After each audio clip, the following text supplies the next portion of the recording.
तो हेलो बच्चों, कैसे हैं आप सब। तो बच्चों, आशा करता हूँ एकदम बिंदास होंगे। तो बच्चों, स्वागत है आप सभी का मेरे चैनल पर एक बार फिर से। तो बच्चों, जैसा कि आप जानते हैं, हम केबिन क्रू ट्रेनिंग पर एक सीरीज़ चला रहे हैं। तो बच्चों, आज उस सीरीज़ के अंदर हम एक और टॉपिक लेकर आए हैं। जी हाँ बच्चों, आज हम आपको एक ऐसा टॉपिक बताने वाले हैं जो कि बहुत ही इंपॉर्टेंट है और जिसका जानना आपको बहुत ही ज़रूरी है। एयरपोर्ट पर जब भी हम जाते हैं तो आपने फील किया होगा कि एयरपोर्ट पर जो एनवायरनमेंट होता है, जो कस्टमर सर्विस होती है, जो पैसेंजर सर्विस होती है, यानी जो एयरपोर्ट का जो स्टाफ हमें जिस तरह की सर्विसेज प्रोवाइड करता है, तो बेसिकली वो सर्विसेज क्या होती हैं और किस तरह से हमें उसके बारे में जानकारी प्राप्त हो सकती है।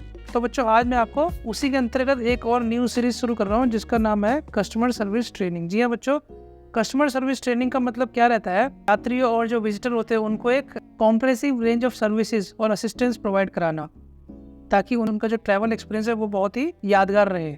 जिसके अंदर जो है एयरपोर्ट स्टाफ जो होता है वो उनके जितनी भी नीड्स होती हैं, जितनी भी इंक्वायरीज होती हैं और जितने भी उनके कंसर्न होता है उसकी रिगार्डिंग उनकी वो हेल्प करते हैं। तो बच्चों, आज हम आपको कस्टमर सर्विस ट्रेनिंग में पहले टॉपिक पर बात करेंगे जिसका नाम रहेगा बच्चों, एयरपोर्ट पर किस तरह की टेक्नोलॉजीज यूज्ड होती हैं, यानी किस तरह की टेक्नोलॉजीज का प्रयोग एयरपोर्ट पर किया जाता है। तो बच्चों, इसी के बारे में हम आगे बात करेंगे। तो आपसे रिक्वेस्ट है कि आप वीडियो को बिल्कुल भी स्किप ना करें, सो दैट कि आपको सारी टेक्नोलॉजीज आसानी से समझ में आए।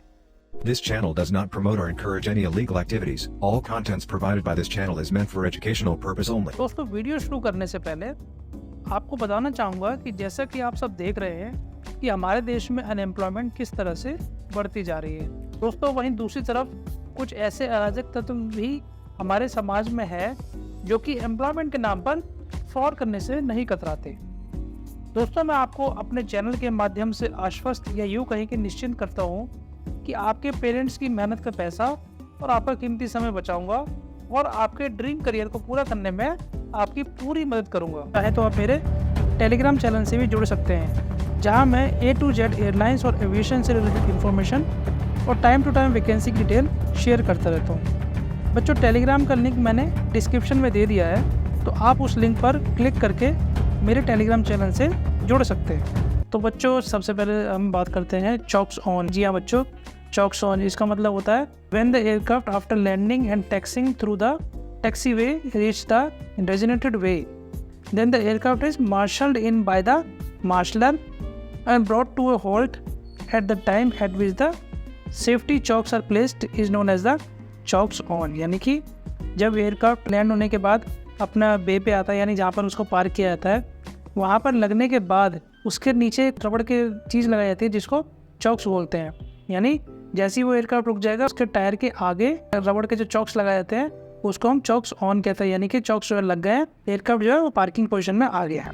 बच्चों, नेक्स्ट बात करते हैं चॉक्स ऑफ। यानी चॉक्स ऑफ मतलब इसका उल्टा, यानी कि the aircraft after all activities that is boarding, baggage, loading, fuelling etcetera is ready for departure with all the door closed, the point when the safety chalks are removed and aircrafts move from the way is known as the chocks off। यानी जब aircraft बिल्कुल ready हो जाता है, like boarding के बाद, boarding, loading, fuelling वगैरह के बाद जब एयरक्राफ्ट रेडी होता है डिपार्चर के लिए, तो उसके बाद एयरक्राफ्ट के आगे से जो चॉक्स हमने लगाई थी उसको हम हटा देते हैं ताकि एयरक्राफ्ट मूव कर पाए अपने डेस्टिनेशन के लिए। तो इसको हम चॉक्स ऑफ कहते हैं। नेक्स्ट बच्चों, टेक्नोलॉजीज है कैरियर या airline. The air transport provider issuing the ticket to carry or undertake to carry the customer and his baggage or perform any other services related to such air transport।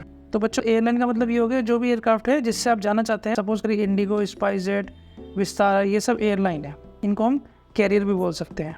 Now next बात करते हैं बच्चों domestic sector. Domestic sector मतलब travel in which the points of departure, stopover and destination are within the same country. यानी suppose जैसे हम India में रहते हैं तो इंडिया के अंदर जितनी भी फ्लाइट्स मूव कर रही हैं, लाइक डिपार्चर, अराइवल या बीच में कहीं पर भी ट्रांजिट लेता है, तो वो सब डोमेस्टिक सेक्टर के अंदर आता है। यानी कि वो इंडियन टेरिटरी के अंदर जितनी भी मूवमेंट होंगी उनको हम डोमेस्टिक सेक्टर काउंट करते हैं। नेक्स्ट बात करते हैं बच्चों फ्लाइट इंटरप्शन, जिसको शॉर्ट फॉर्म में बोलते हैं IROP, यानी unprecedented change to a schedule flight due to cancellation और डिले। यानी कि अगर मान लीजिए आपकी कोई फ्लाइट है, सपोज 10 बजे आपकी फ़्लाइट जानी है और किसी कारण से वह फ़्लाइट कैंसिल हो जाती है या डिले हो जाती है किसी भी रीज़न से, तो हम इसको फ्लाइट इंटरप्शन यानी IROP का नाम देते हैं। नेक्स्ट बात करते हैं बच्चों फेयर। फेयर क्या होता है बच्चों?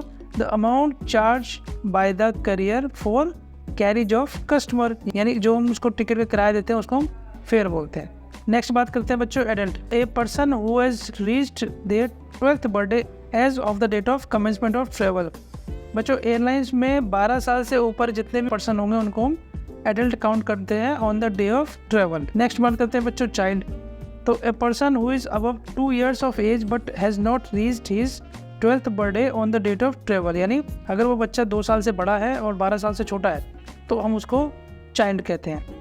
नेक्स्ट बात करते हैं बच्चों इन्फेंट। इन्फेंट का मतलब क्या होता है? A person who is not reached his or her second birthday as on the date of commencement of travel, यानी जैसे कि आप समझ ही गए होंगे कि एडल्ट का मतलब 12 साल से ऊपर, चाइल्ड का मतलब 2 साल से लेकर 12 साल के बीच में, और 2 साल से नीचे जितने बच्चे हैं उनको हम इन्फेंट बोलते हैं। नेक्स्ट टर्मिनोलॉजीज है वो है jump seat. These are small foldable seats located at various point in aircraft.